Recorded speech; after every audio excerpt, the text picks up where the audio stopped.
This video will show you how to replace the rear brake caliper on a GMC Sierra 2500. This will be located behind your rear wheel. Let's get into it. Okay friend, let's get started on our job. The first thing we have to do is safely raise and support the rear of the vehicle so the wheel's off the ground. Once you've completed that, we're going to remove our center cover. Use a 22mm to loosen each one of the lugs. After that, we'll remove all 8 of our 22mm lug nuts as well.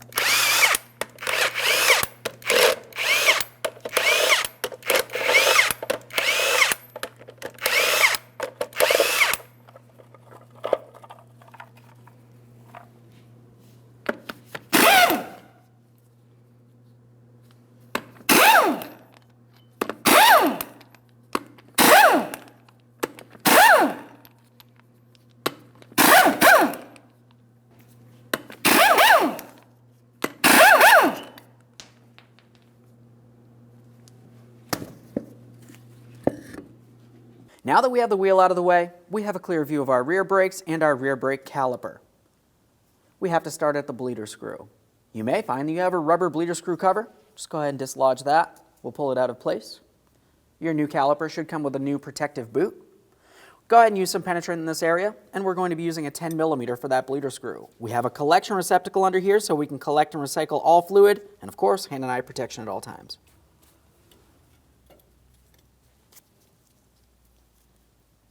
Now that I have that open, I'm waiting to see a steady trickle of fluid making its way out, indicating that there's no issue with the bleeder screw. We're going to make our way into the passenger compartment. In the passenger compartment, we have to press the brake pedal all the way down to the floor and hold it there with something such as a pry bar if necessary.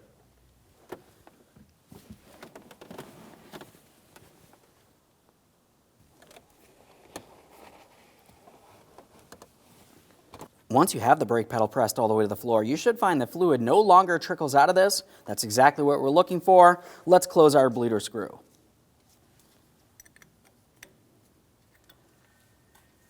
Moving just below that, we can see where our rear brake flex hose connects to the caliper. It's held in place with an 11mm headed banjo bolt. For this, I have a collection receptacle under here. I'm going to break it free and then just lightly snug it.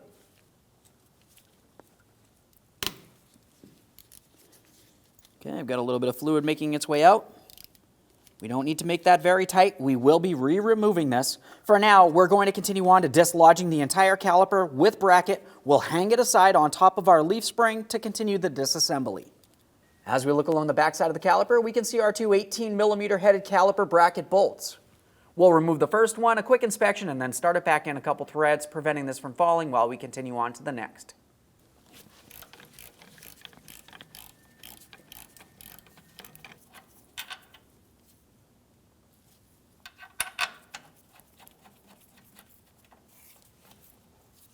Let's get that next mounting bolt down here.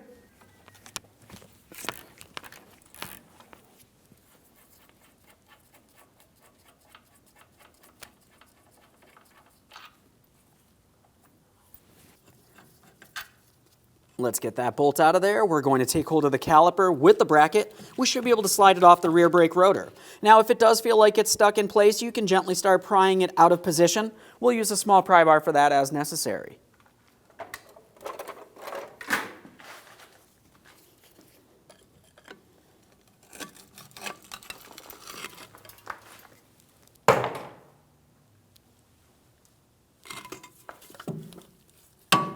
Once you've dislodged the caliper, the next thing that we want to do is pay attention to our brake pads located inside of this area. Typically, you will be reusing them unless you plan on replacing them.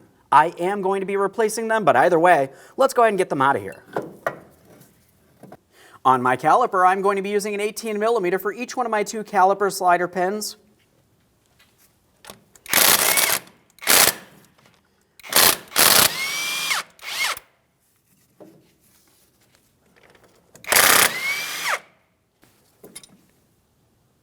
A quick inspection of the pins. Of course, we are replacing these with the new caliper, but for now, just a quick inspection will set them aside for recycling.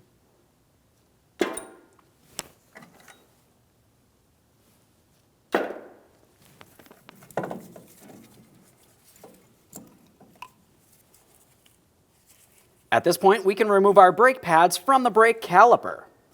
For that, I'm just going to take hold of it and we'll gently slide it out of place.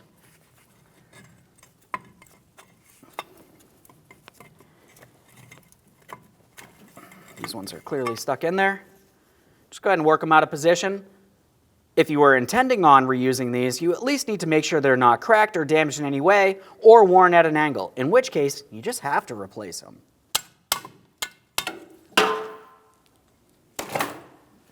There's our caliper bracket. We'll set that aside for recycling. Now let's pay attention to the caliper itself. Let's remove our brake flex hose from the caliper. We have our 11mm banjo bolt. Keep in mind there could still be fluid in this area. Let's remove that.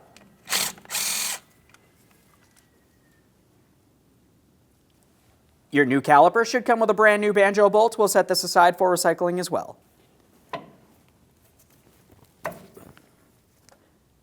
Go ahead and remove that flex hose from the caliper itself. And there it is, friend. Prior to installation of any brand new part, of course, we need to make sure we clean and inspect our mounting areas. The brake flex hose is extremely important. You want to make sure it's not rotted, weak, or damaged in any way, but you also want to pay attention to any of your copper sealing gaskets. They may be stuck on the brake flex hose itself. If that is the case, just gently pry it out of place and set it aside for recycling. You never want to double gasket or reuse any of your original gaskets. Of course, we also want to make sure that we inspect the bracket where our caliper bracket would mount to. Just double check to make sure it's not rotted, weak, or damaged in any way. And then lastly, you just want to pay attention to your brake rotor. If your brake rotor looks like this one right here, you definitely want to go ahead and replace it. I'm just going to go ahead and replace that real quick, and we'll continue on with our installation. Now we can prepare our brand new caliper for installation. As we turn this, we can see along the back side, to remove the slider pins, we're going to be using a T55 Torx bit for each of these.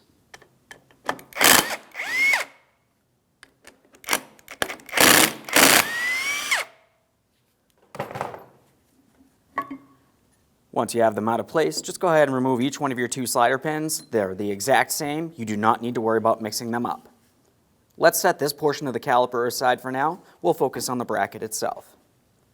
As far as the bracket, we're going to add some high temperature lubricant along each side. This is going to go exactly where our caliper bracket tins would be. Now let's have a quick look at our caliper bracket tins. If you are looking at them, you're going to find that one side has a larger diameter tab. We want to make sure the side that has the larger diameter tab is closest to our slider pin boot. Let's go ahead and line this up. We're pressing it in towards the bracket. Once you have it pressed in, just double check to make sure it's secured in place. We'll continue on to the next one. All right, both sides of that are done. We'll set that bracket aside, and now let's have a look at the caliper itself. As far as the caliper, we're going to be using our high temperature lubricant along each one of our two caliper pistons and along the backside of each of the three ears on the outside of the caliper. This is going to help with vibration dampening and noise reduction overall.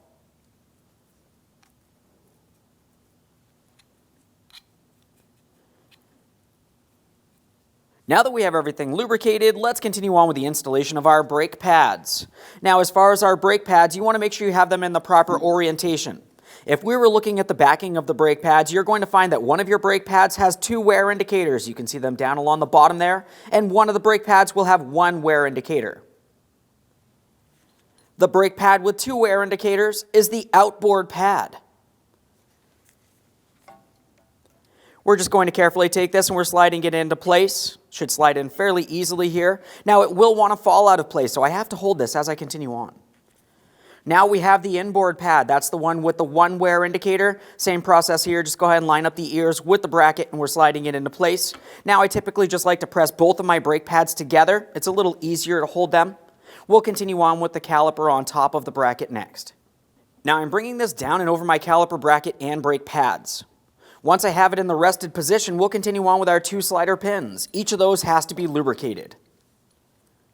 When lubricating our caliper slider pins, we want to make sure we lubricate the entire smooth shafted area all the way up into the groove closest to where the threaded portion is, but not necessarily the threaded area. After applying lubricant to each one of these two slider pins, let's go ahead and slide them into the caliper and into the bracket.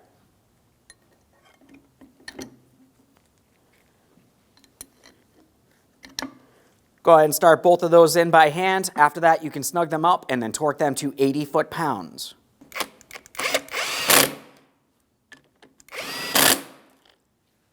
To torque the caliper when it's on the bench, it's easiest if you use a long pry bar directly in the slot along the top here. This is going to help prevent it from pivoting while we continue torquing each of these to 80 foot-pounds.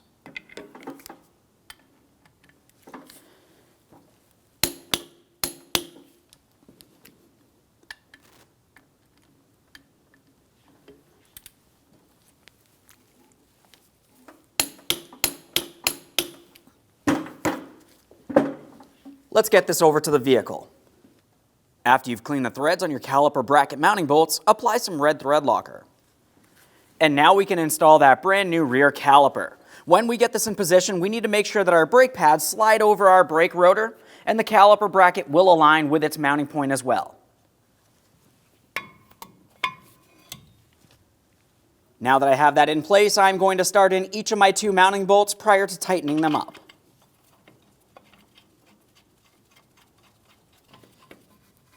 That one in there.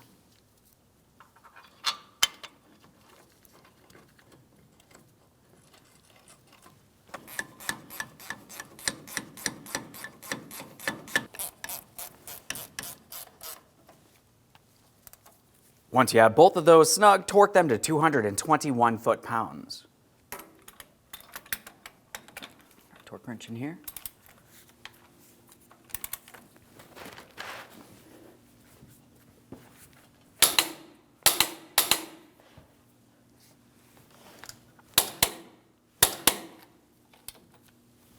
Now it's time to attach our flex hose. We've already cleaned and inspected it. Now it's time for our banjo bolt. Now, as far as that banjo bolt, we're using a brand new one that came with the caliper. One of our brand new gaskets is going to slide directly onto it. Once you have that in position, just go ahead and slide it through your brake flex hose. On the other side of the flex hose, a second brand new gasket. Never double gasket or reuse an original gasket. Let's go ahead and get this in place. Once it's rested up against here, we can start in the banjo bolt and snug it up.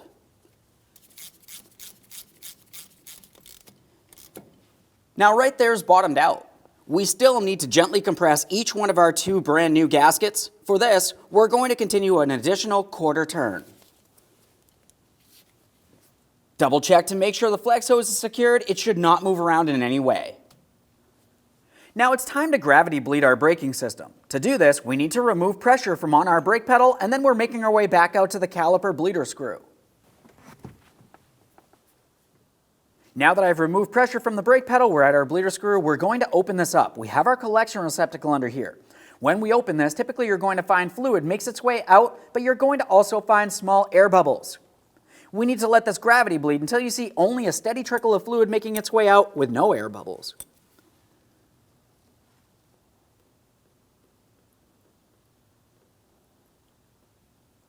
Now I definitely have fluid making its way out, but we can see a lot of air bubbles.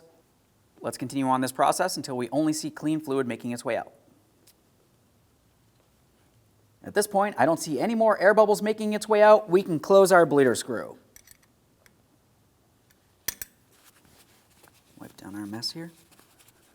Continuing on, the next thing you want to do is make your way into the passenger compartment. You want to pump up the brake pedal and confirm it feels firm. If it feels like it's soft or sinks down towards the floor, you might have air trapped in the system. If that's the case, you're going to want to do a manual brake bleed. If it does feel good, go ahead and clean up any mess in this area and reinstall your bleeder screw cover.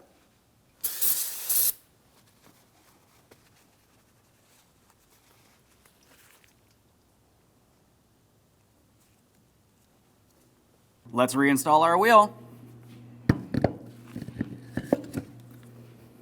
Once you have the wheel in place, we'll start on all 8 of our 22mm lug nuts. We'll lightly bottom them out. After that, we can get the wheel back on the ground and torque each of these to 140 foot-pounds.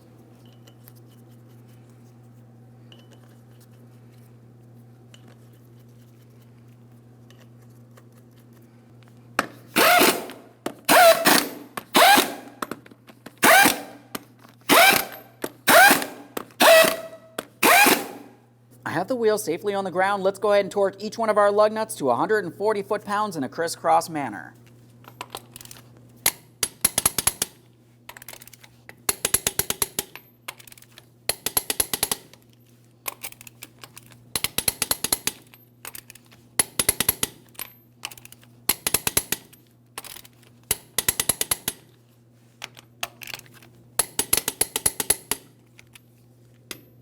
torqued. If you have a center cover, install that now.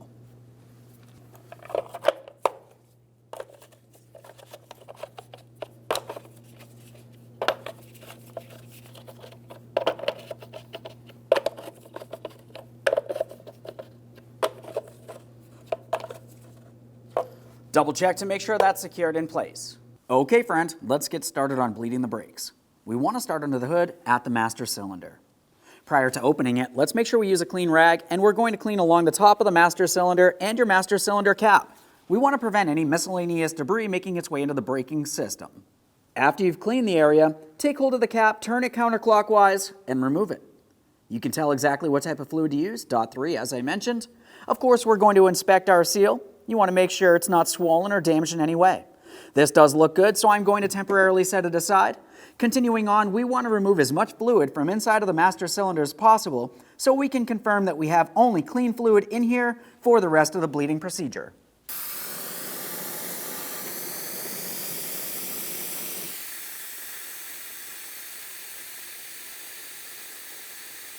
Now I've removed as much fluid as possible from the master cylinder. We're topping it off with our clean .3 brake fluid.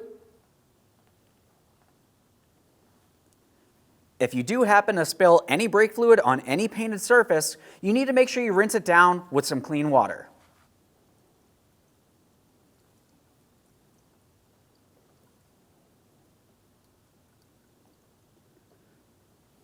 We're just bringing this up towards our maximum line here.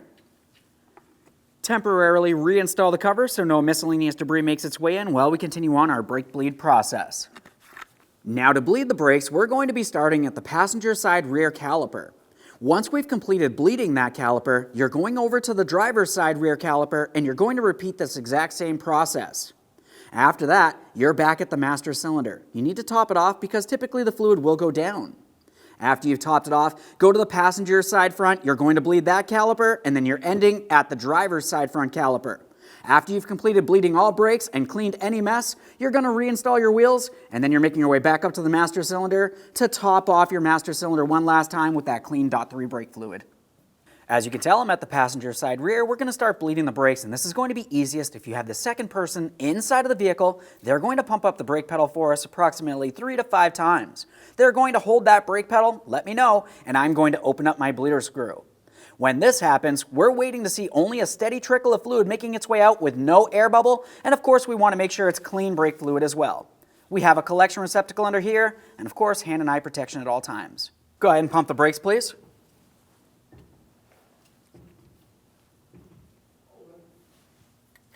Got our 10mm wrench. Let's do this slow here. We want to try to make sure all the fluid goes into our collection receptacle, and of course we are watching for air bubbles making its way out of the system. Go ahead and pump, please.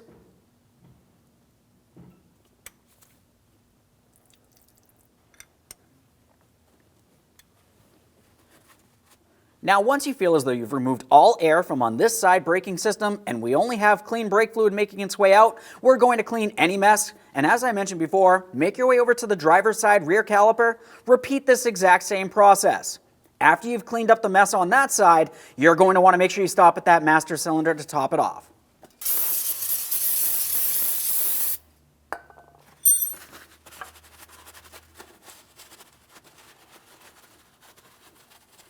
Make sure that's dry and clean so we can double check for leaks in the end. I finished the driver's side rear, so I'm at the master cylinder. We can remove the cap, top it off with our clean .3.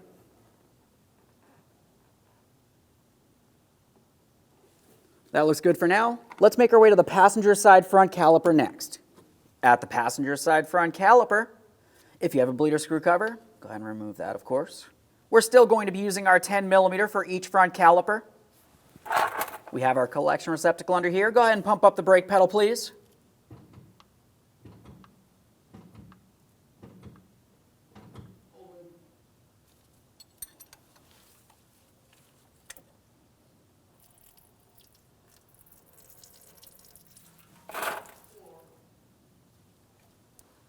Go ahead and pump.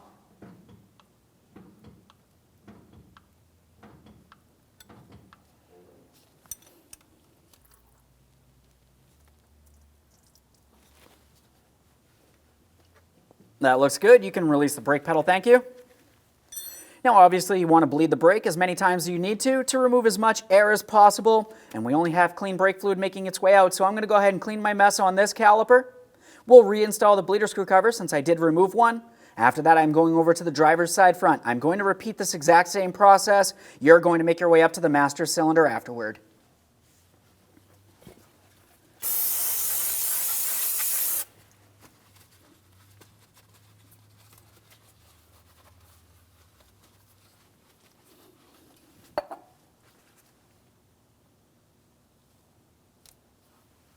After bleeding all brakes, we're at the master cylinder. Let's go ahead and top it off one last time. We can see where our maximum line is. This is where we need to be.